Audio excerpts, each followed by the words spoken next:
Really? I'm just gonna have your butt in the video the whole time. Guess we're gonna do it this way.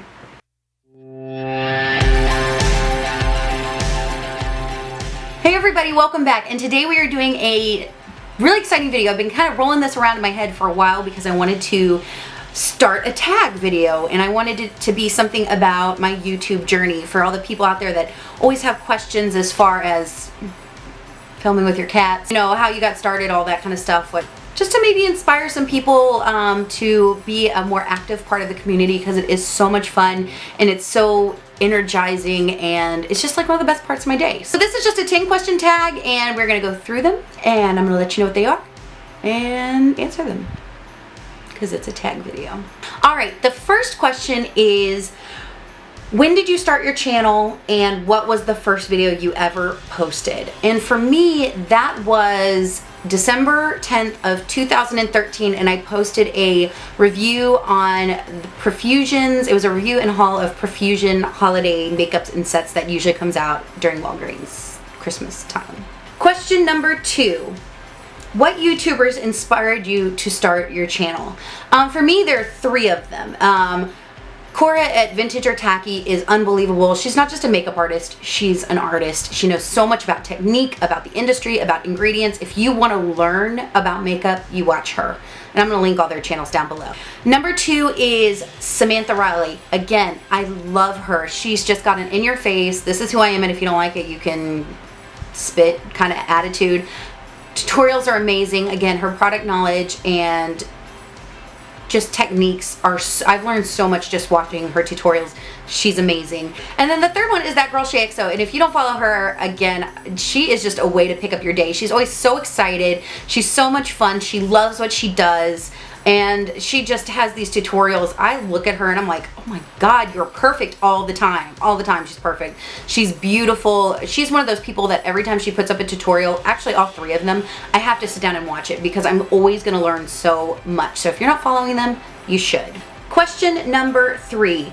What is the worst video you've ever filmed? For me, I do this series, and it's called Fresh, Fierce, Fabulous, where you take a palette and do 3 different types of looks from it. And I love the idea, and I love the kind of the way it makes palettes, you know, it allows people to see how versatile a palette can be, because sometimes when we look at a palette, you just get stuck.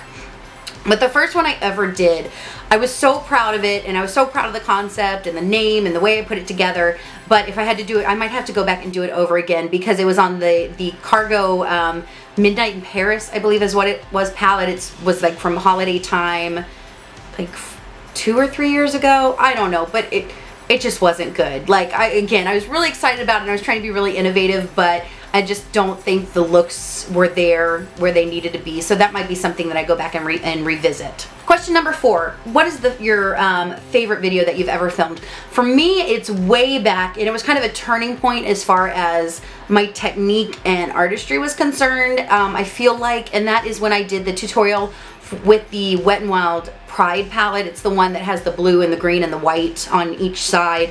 And I was just so proud of it. I feel like it was the first time that like my eyelashes looked good, and it looked good on camera, and it looked the way I wanted it to look. And so that was just kind of I look back at that video and I'm always really, really proud of it, because I feel that was kind of a turning point, and where I kind of realized what I could do with makeup and that I was progressing. So that's a fun one. Question number 5. What is your favorite type of video to film? Is it a tutorial? Is it a haul? Is it a tag? Is it a chit chat, get ready with me? For me, I think my favorite type of video to film is a tutorial, because I get this feedback over and over and over again that I make these videos, or I make these looks more accessible, and I am not by any means an Instagram cut crease, crazy artistic guru. You know, I just film the looks that I like, and sometimes they're more structured, sometimes they're more simple. So those are my favorite type to film, because if I can make a makeup look seem more doable to a beginner or somebody who is maybe not ready to step out of their comfort zone before they see that tutorial, then that's awesome, and I can't ask for any more than that. It's really cool. It's cool to get that feedback. Question number 6. What aspect of your makeup has improved the most? I want to say, for me, it is my foundation routine. I feel like my skin is looking better. It's looking better on camera. I just think my skincare in general. So taking care of my skin, the way I apply foundation, I've learned a lot. If you go back and look at those older videos, that sometimes my skin's looking like a big old mess. And I feel like I've kind of learned what works for me in person, what works on camera, because they're two very different things. I'm gonna put, honestly, I'm gonna put more makeup, more layers of foundation on when I'm on camera than I would otherwise. I mean, what I'm telling you to do and how I'm telling you to do it is still the same, the steps, but I'm just applying more of it because it looks better. Does that make sense? Anyway, I think learning that was a big challenge for me, and so I'm really proud of how my foundation routine has improved. This is question number 7.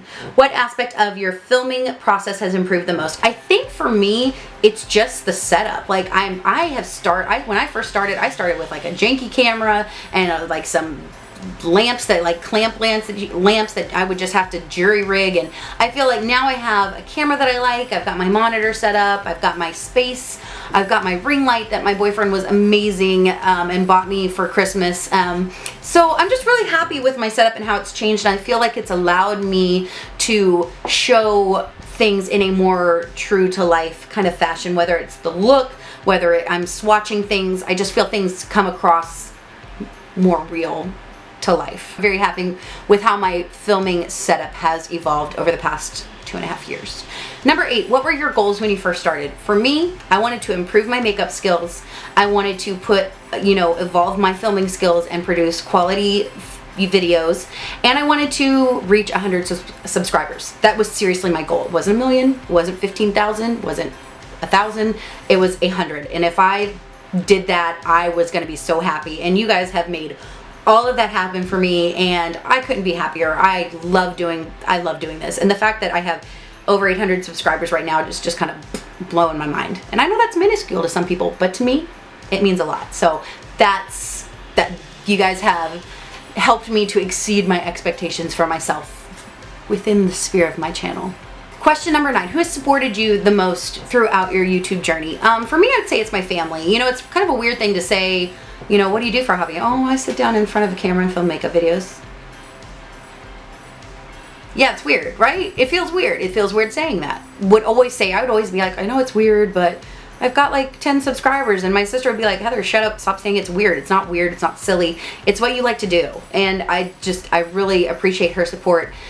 Daniel is like my boyfriend. He's unbelievable. He will sit and listen to me talk about makeup for hours, and I don't know why. And my Instagram and my YouTube channel, he'll come up to me and be like, baby, I saw your Instagram and you're at 800 followers. That's so awesome. You're gonna be at 1,000 and this and that. I mean, he's just so supportive on something that he has no idea about.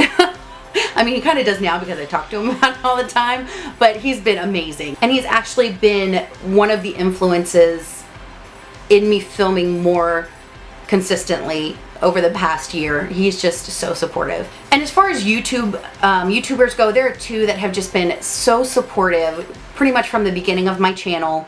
And they are completely polar opposites when it comes to approaches on how they handle their channel and their subscribers and their personalities, but they're so amazing. And if you're not subscribed to them, you should be. And again, I'm going to link their channels down below. First one, Kimberly Clark. Love you, girl. I mean, she's just amazing. I mean, she's always so supportive. I am so proud of her to see her channel blow up the way it has. You know, we've kind of been in it together from the beginning, and I mean, yeah, why wouldn't you want to watch her? And I love her anti-haul videos, and I love just how honest and candid she is in front of the camera. She's just amazing. She's fabulous. And then Lipglossleslie. Leslie is so sweet and just kind and supportive, and has just you see those people and you don't know them, and you're just sitting here watching them in this kind of medium, but you see she has such a joyful heart. And for me, as somebody who can be a little cynical sometimes, which is why I come to YouTube in the first place, because it's so positive. It's just so refreshing to see.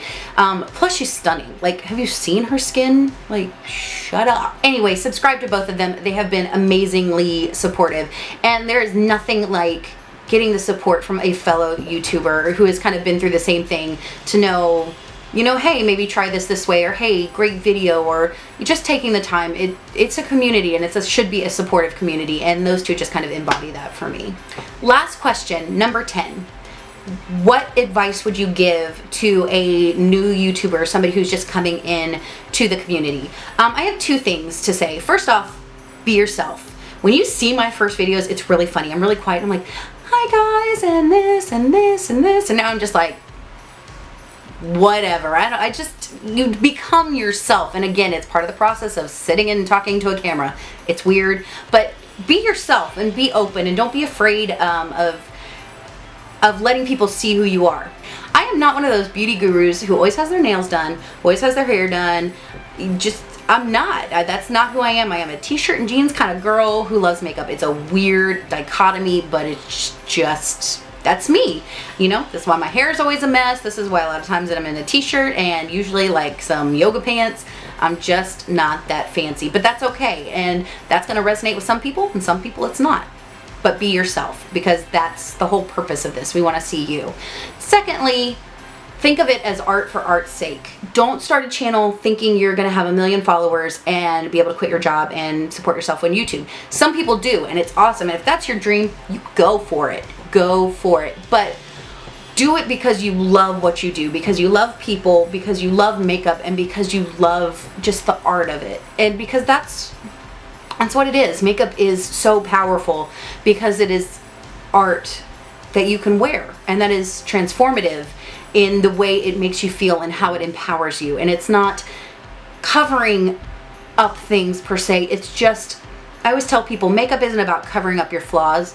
It's about accentuating the things that you love most about yourself. And that's how it should be. And if you don't have that kind of attitude, if you're just in it to become famous or get money or whatever it is, free product, don't do it, because you're going to be wasting your time, because people can see through the BS. They just can. That's the advice I would give to new YouTubers. Be yourself, and art for art's sake. All right, so I'm going to tag Lipglossleslie and Kimberly Clark. And if you have a channel and I don't know about it, I tag you too.